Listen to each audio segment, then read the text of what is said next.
Here we go.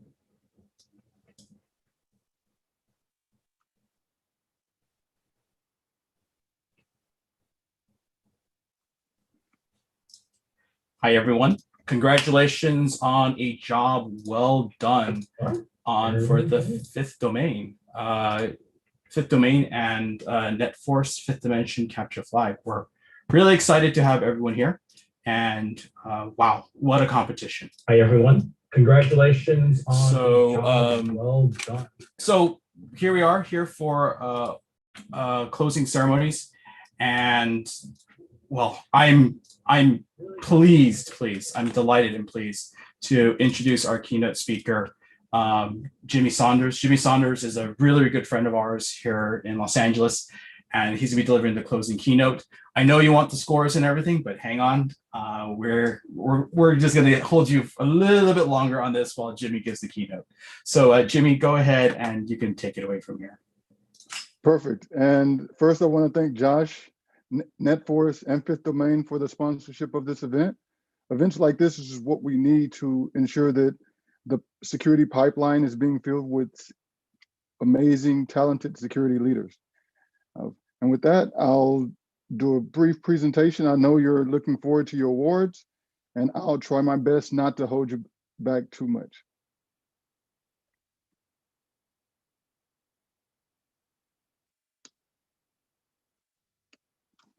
So I was talking with Josh, and one of the things that I want to talk about is tactics over technology. So I'm Jimmy Saunders, the president for San Francisco ISA. I'm on the ISA International Board. I'm on a couple other boards and hold a couple other certificates and degrees as well. But first off, we gotta let everybody know who this presentation is for, and it's for everybody interested in technology and cybersecurity. This speaking engagement is not officially endorsed or representative of ISSA, Netflix, or any other entity. These are my opinions. These are my experiences as well. And I just hope you can take something out of it. And at the end, I'll have some contact information.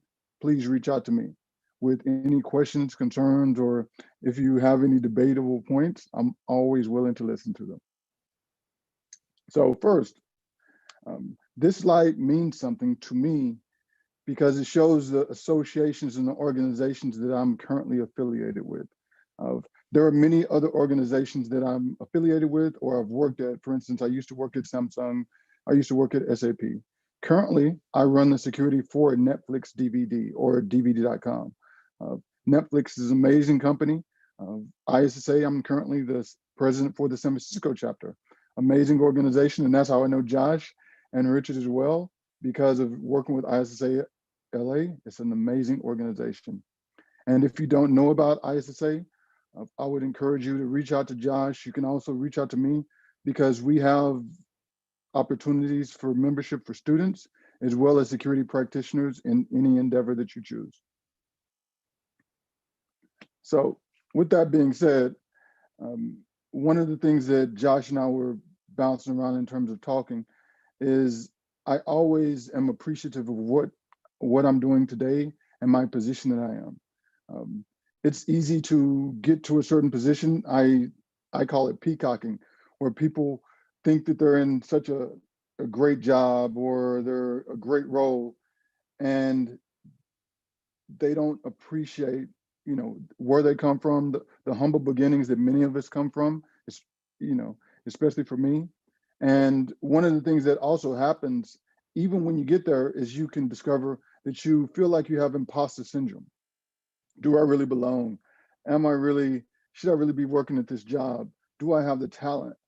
And so one of the things about imposter syndrome when you first get it is that people around you may say, oh, you're lucky to be there. Or you may be internally telling yourself that you're lucky to be there. Don't let that affect you. Don't think about that, because luck is what happens when it happens to you once. But when it happens to you multiple times, based on your skill, based on your current determination, and based on your experience, one of the things that I see time and time again when I work with keen professionals is that it doesn't matter how many years you've been putting into a trade or a craft. It's how many man or woman hours you've actually been dedicating. Whether you've been sitting in front of the computer coding for 20 or 30 hours, you could have done that in 2 or 3 days, or you could have done that in 1 day, or over a span of 2 days. Or it could have taken you 2 months to achieve that certain amount of time. But nobody can take away from your skill. Nobody can take away from your determination. And so when you get those feelings of imposter syndrome, when you're thinking that nobody understands you or that you may not belong, just understand that it was your skill that got you here, especially in a competition like this. It was your determination. And hopefully you'll use that skill and determination to enhance your experiences, to make you a better security practitioner. So one of the things that I try to impart upon people is my breakthrough story. I talk about it in the peripherals, but I've never really talked about it specifically. In 2006 was my breakthrough moment. I realized that I was on the shore of Hong Kong and it was late at night and I was just getting into security. And I didn't know if I was good enough or if it was a career that I wanted to be in. And I remember listening to the water of the shores of Hong Kong, and a person walks off the dock and he walks into the crowd. And to me at the time, I envisioned this person who was some super billionaire. I know nothing about the person, but I just envisioned this person who was a super billionaire walking through the crowd with confidence of understanding what they wanted to do. Yes, there was a crowd around, but the crowd didn't determine their trajectory and their path. And one of the things that I realized is that, yes, I have amazing people behind me, but I must determine my own path. I must decide, am I going to be talented? Am I going to work hard? Am I going to develop the skills needed to achieve? And to me, that was my breakthrough. And so ever since then, I've been plugging away. I've been filled with wonderful friends and peers who helped me and made me the security practitioner that I happen to be today. So one of the things that I go by, and working in Silicon Valley, which is an amazing place, turbulent place, high velocity environment, is I lean on what I call the 3 Ps.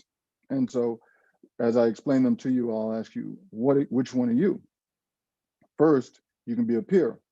People at this presentation listening to me now, your friends that you're working with, your comrades who you're working with in terms of capture the flag contest and the other contests that you have, the people at work, your family members, those would be considered your peers.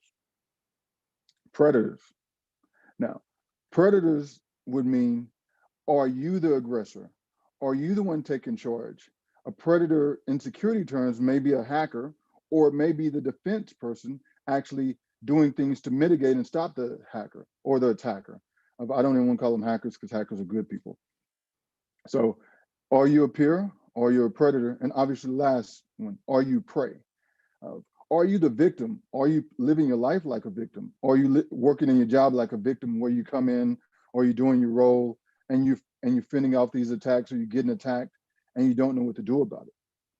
And when you start understanding, you start looking at this view and start understanding your role of, am I a peer? Am I a predator? Am I a prey?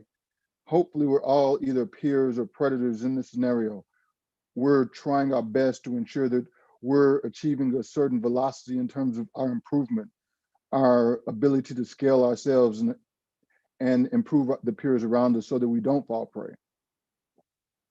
And one of the perfect examples of this to me, this peers, predator, and prey example, is a notorious, synonymous, amazing article that was written by a person named Aleph One. Now, some of you may know about this title, some of you may not. This first originated in a FRAC article, which in my days was this super holy grail of the underground cracking, attacking movement. And at this time, smashing the stack, pointers and out of memory errors weren't really understood. So what Aleph did in this article is he went through step by step how you can do pointers and how you can do memory allocation manipulation so that you can move numbers and figures around a certain way so that you can actually make a profit off of it. And what happened up until this point was the underground industry, underground attackers were doing this to businesses, and businesses didn't really know the methods behind it. And so this would be an example of Aleph and his peers understanding how to be the predators in this situation, and the businesses that maybe you worked for or that I helped defend against were the prey. And to me, once this got pushed out, it blew the world by storm. So now you will see everybody doing all these other articles like, current smashing the stack for fun and profit, or smashing the app for fun and profit. But when you see the word fun and profit, make sure you give credos to Aleph 1 and Frack. And if you haven't read Frack articles, it falls right in line with Capture the Flag. Okay, a little digression. Let's get back to the program. So, tactics over technology. What exactly do I mean by tactics over technology? What I mean is that in past security ideas, security was like this one lane road where you had this one entrance. And what we in the security industry, and I do mean we, because in my early days of security, security was always thought of the office of no. We would tell you, you couldn't do this and you can't do that. And businesses would come to us and say, hey, we want to run in AWS. No, that's unstable. We want to do this widget. We want to work. This was at the time when you couldn't even work from home using your phone, because back then you just had little BlackBerry phones and things. And so security tried to minimize risk. We tried to do it by limiting the speed of change. We told developers, we told people with wonderful ideas, I don't care about your wonderful ideas, just slow down. The way to make things secure is to go slower. And what we found out is that it didn't actually make things go slower. It made departments, peers, and people around you start doing shadow IT or working behind your back. So instead of security minimizing risk, it increased risk because we didn't have visibility into what was really happening. Because the IT department, the HR department, and the various peers around us wouldn't tell us what they were doing. They were going out with their own personal credit cards, spinning up AWS or other shadow IT things. Now, present security ideas is a little different.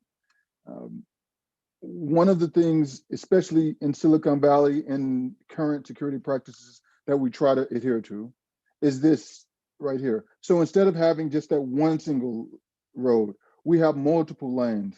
And the calling or the chant or the war cry that we try to adhere to now is what we call rails over barriers. Rails over barriers, the philosophy is hopefully relatively simple. We want to put in these rails that are, these barriers that are really loose and really wide. It's almost like a 5-10 lane freeway. And we want our developers, we want the people in the security community to be able to go as fast as they want. Develop as much as you want. Do whatever new technology you want, as long as they adhere to these current security, guidelines. It's not the stopping point where we're telling you, no, you can't develop 1,000 times a day. You can't push code 1,000 times a day. Instead, we're telling you, develop as many iterations as you want, build it as fast as you want, as long as you adhere to a couple of, current principles that we have.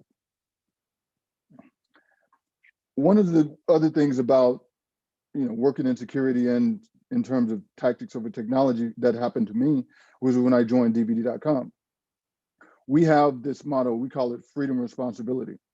And what freedom responsibility means is that we will give each employee, each person involved in Netflix, the freedom to do whatever you think you need to do to get the job done. We care about execution. We care about, did it get done? It doesn't matter if it took you 20 hours, it doesn't matter if it took you 40 hours.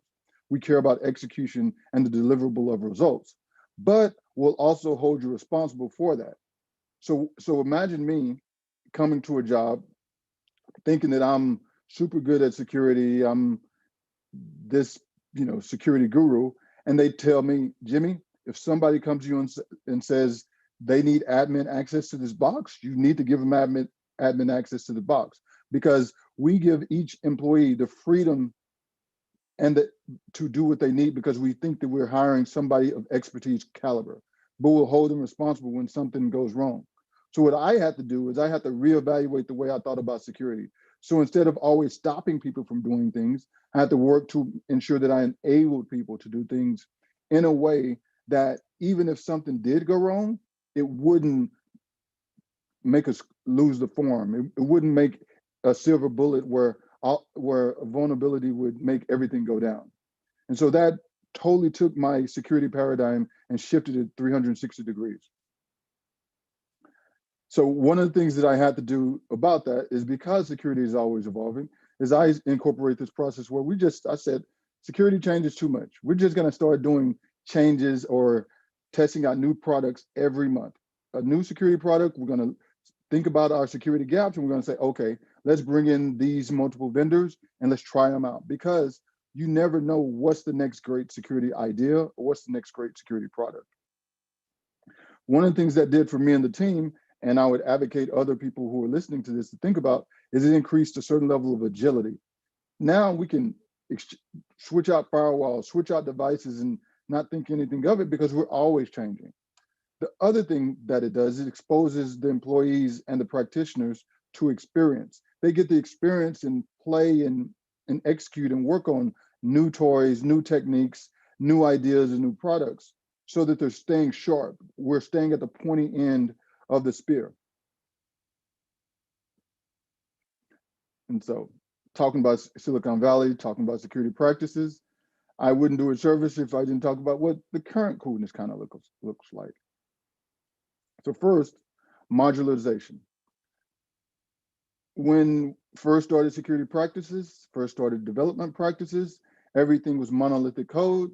You would do single releases, one release. If the release was wrong, it would break everything under the sun.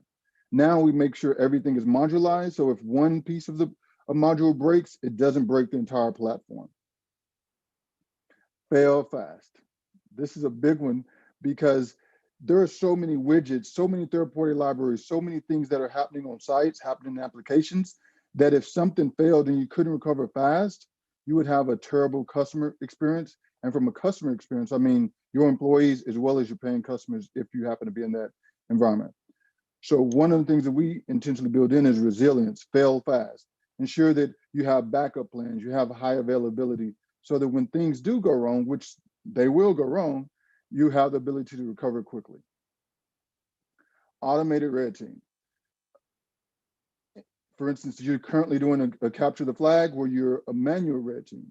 An automated red team has the ability to do what you're doing, not quite as instinctual as you're currently doing, but what it allows you to do from an automated red team standpoint is you can run an automated red team 24 hours a day, so that if all of a sudden something in your security posture changes, the automated red team will automatically alert you, oops, this control that you used to have is now is deficient. And the other thing is no patch or auto patch. And what I mean by no patch is it's almost like the fail fast, but it's the build even faster. For instance, every time you see new vulnerabilities that come out or new code that comes out, instead of patching your old systems, if you're in a cloud environment, why not just build a brand new system faster than you could actually patch the old system by using golden images? Or you can use certain tools and certain vendors that do what's considered auto patch, where as soon as new vulnerabilities come out, as soon as a new vendor comes out with a patch, these tools are integrated into your life cycle so they just automatically patch your systems for you. So you can have a no patch, you can have an auto patch, because if you're always waiting to patch, if you're always waiting, for a certain change window, we've seen in the news that the attackers are utilizing those short window timeframes to attack you and your environment and my environment. The last one I'll talk about is deception technology. And this one is hopefully near and dear to many of your hearts. And deception technology simply means, instead of the old mantra where if an attacker got into your environment, they just need to be right once, and then you need to be right all the time, this flips that notion on its head. So now, if an attacker does break into something in your environment, they don't know if they're attacking a real system or one of your deception technology systems. And if they're detecting one of your deception technology systems before one of your real systems, it gives you the ability to detect them and block them before they actually walk away with your crown jewels. So that's some of the current coolness, some of the current trends that we're seeing in security in Silicon Valley, in my environment, and in other environments of my peers as well. So the other thing I'll talk to you about is this was before, and before everything was nice, everything was cool. We were in a great environment where we thought about risk in a different way. And once COVID hit, once the pandemic hit and all the other changes that we've been going out, we encountered what's called a black swan event. And one of the things that this quote is saying is we couldn't plan for the unexpected. But I was actually talking to one of my peers, Angela Wyman, and she was saying you could have actually planned for this because in historical cycles, there's tended to be a pandemic or some kind of event every 100 years, every 100 and so years. So if we would have thought that, yes, that could have happened, yes, we can plan for it, maybe we would have responded a little bit better. Because one of the things that we've seen is that we didn't quite get our risk appetite right. And I'll actually bring that up in terms of next security ideas. So I talked about what we've done. I talked about what we were currently doing, what the current coolness is. What's next for many of us, and me included, is artificial intelligence. One of the things that I'm very excited about is not only using artificial intelligence for good security purposes, but how do you actually attack artificial intelligence? One of my friends who's a leader in this, he was actually showing a picture of a panda to an artificial intelligence system.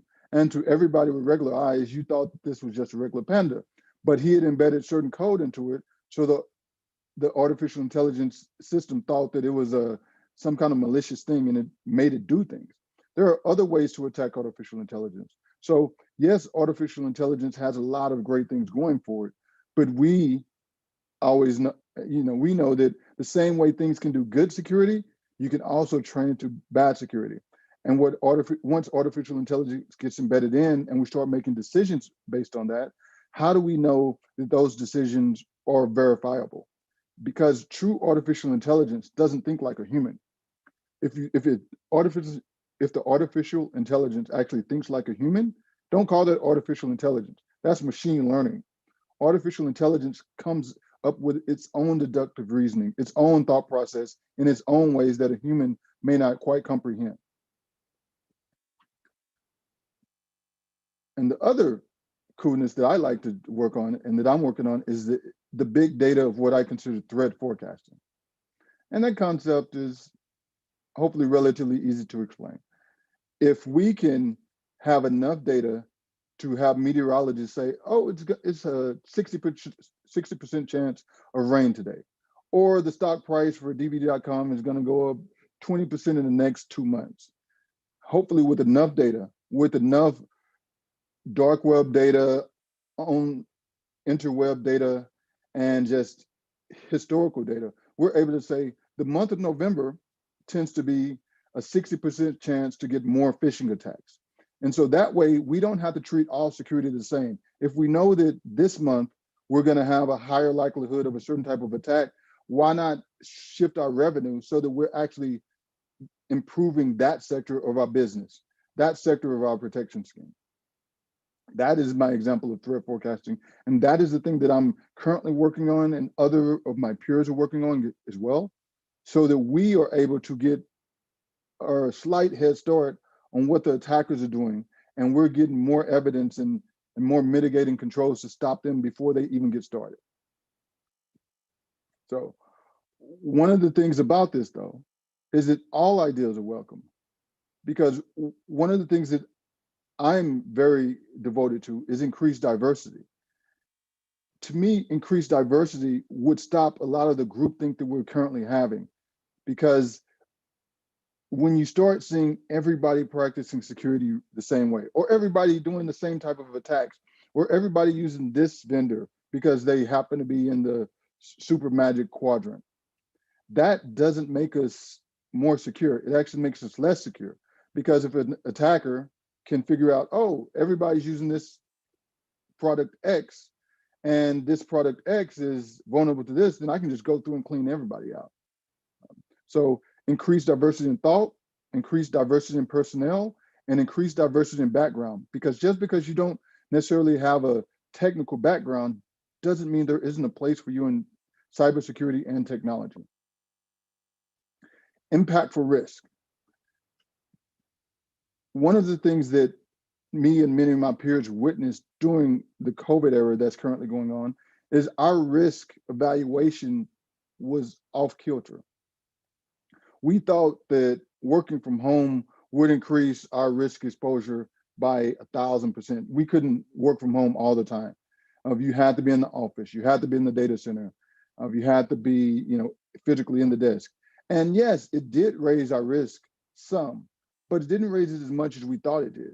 So all of the groupthink that we thought about working from home and remote work and all the other things that we've seen has been flipped on its head. And hopefully through increased diversity, the way we're evaluating risk is going to change a little. Interconnectedness. One of the things that I talk about in my RSA keynote is that we need each other more than ever. Whether it's just reaching out through Zoom or whether it's reaching out over Slack or Discord, one of the things that I found is that the people who are better able to recover and accelerate during the pandemic, during the times of working from home, were people who had a network where they reached out to each other and said, we haven't implemented zero trust before. How do you implement zero trust? What are the lessons you learned from zero trust? Because by reaching out to each other, being interconnected, we're able to stand on each other's shoulders and learn from each other's mistakes and also learn from each other's successes. Exposure windows.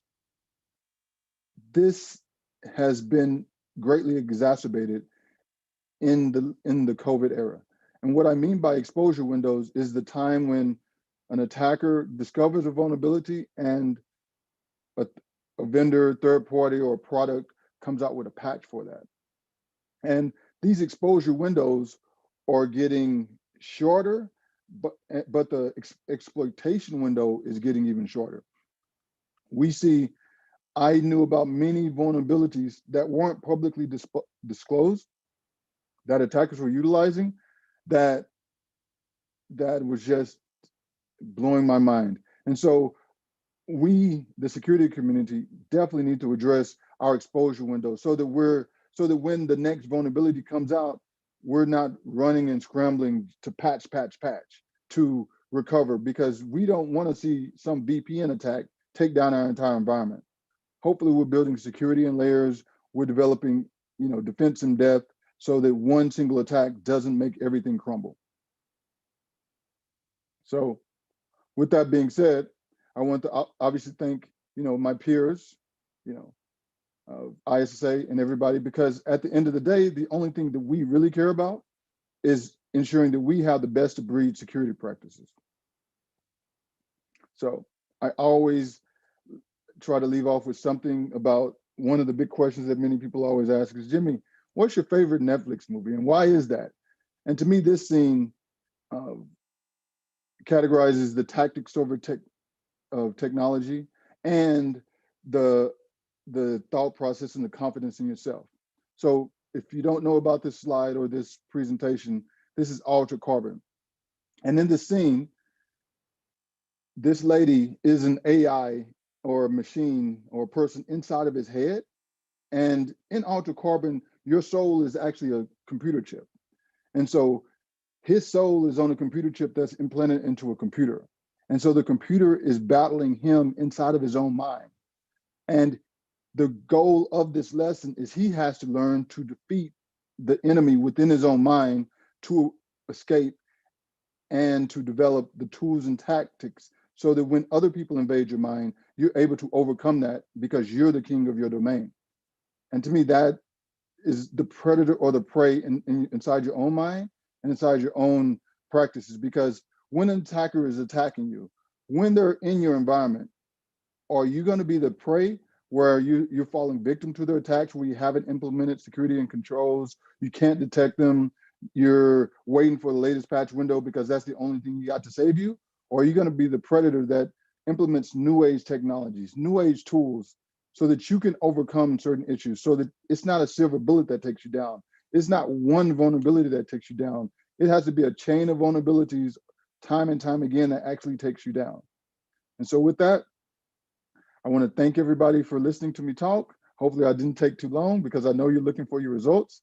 And I want to thank Josh and everybody who participated in this.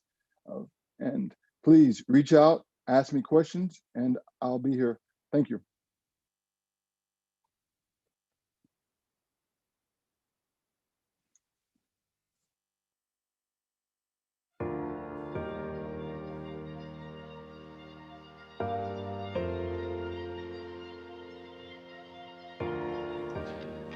G'day from down under. My name's Matt Wilcox and I'm the CEO and founder of Fifth Domain. Well done to everyone for being part of the Fifth Dimension Capture the Flag competition. Our mission at Fifth Domain is to make the world a safer place by securing cyber skills. We love hosting cyber competitions because it's a great way for people to access cybersecurity skills and begin their journey. Cybersecurity competitions, capture the flag competitions are a great way for people to come together and practice their collective problem solving skills, their technical skills, to learn cybersecurity, to work together, to solve problems, and really to make the world a safer place in the future. It's almost time for the awards, so let's take a look at some of the competition highlights. First off, let's take a look at some of the top teams of the competition.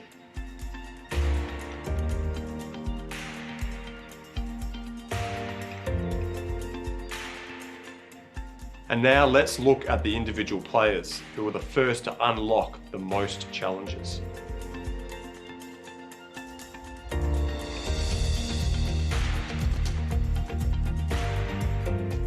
Finally, let's look at the top individuals.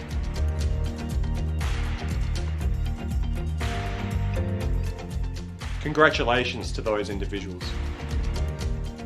And as we can see, there are some really impressive results from both individuals and teams within the competition.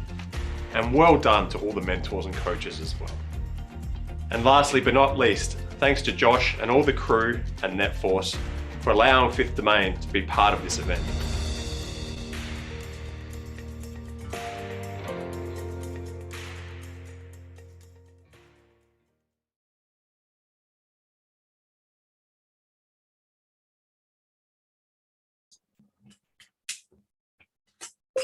Thank you to Matt and Jimmy. It's been truly a pleasure and honor. I forgot to introduce myself, by the way. My name is Josh Chin. I am the managing partner here at NetForce. We're a cybersecurity consulting firm. It's been our pleasure this year to actually host the Fifth Dimension CTF. And I want to thank a lot of the members of our team here behind the scenes who've been throwing a lot of countless hours here. My good friend and my pseudo blood brother Connor and my good friends Joseph as well. They've been a tremendous help here on the competition. But let me get to the real highlight of the event. This is all what we're here for, and I wanted to make sure we get to what's important to all the students here, and that is the final results of what's happening here. So the closing ceremonies. We hope to be back next year. It is to be determined. Hopefully we will have a pleasure and joy of seeing Fifth Domain and our team back here to help you out. Always to be determined, but it was our pleasure and joy, despite COVID and the challenges, to run this event for all of you. And I know because of COVID, typically we would want to do an in-person event, and I know it's not possible. But congratulations to all of you who fought the fights to overcome COVID and to make the most of it. So well done to all of you. A quick couple thank yous before we get to the final results. The first major thank you I want to do is give a thank you to our sponsors, my firm NetForce, but most importantly, Fifth Domain, who were a tremendous partner in this process. Big thank you to Jack, Riley, Vic, and Matt for making this all happen, because the magic that you saw here, the passion and dedication would not have been possible without them. And this has been a true joy and pleasure to work with them. And I look forward to working with them on a different project, whether it be the fifth mentioned CTF or another, now or in the future. We also want to thank some of our volunteers. I apologize if I missed anybody. I went through the list. I try to capture everybody. But thank you to the folks over at Cal Poly Fast, the folks over at Cal State Long Beach, Cal Poly Pomona, and any other organization that came together. Thank you for some of the folks at some of the other organizations that were not sponsoring, but they lent people out. So big thank you to them as well, such as Microsoft on this as well. I also want to take the time to recognize some of the overall stats and results. As you can see here, 5 categories, 22 teams, 64 different challenges, 70 players. 21,150 points was the total challenge, and those 1,180 points. And of course, the high school team here quite literally ranked here. And it was just amazing to see that most popular category was the crypto. The next most popular was the digital forensics. I will tell you right now, there was many impressed folks who actually saw students actually solving the digital forensics challenges. So it was amazing to see on that.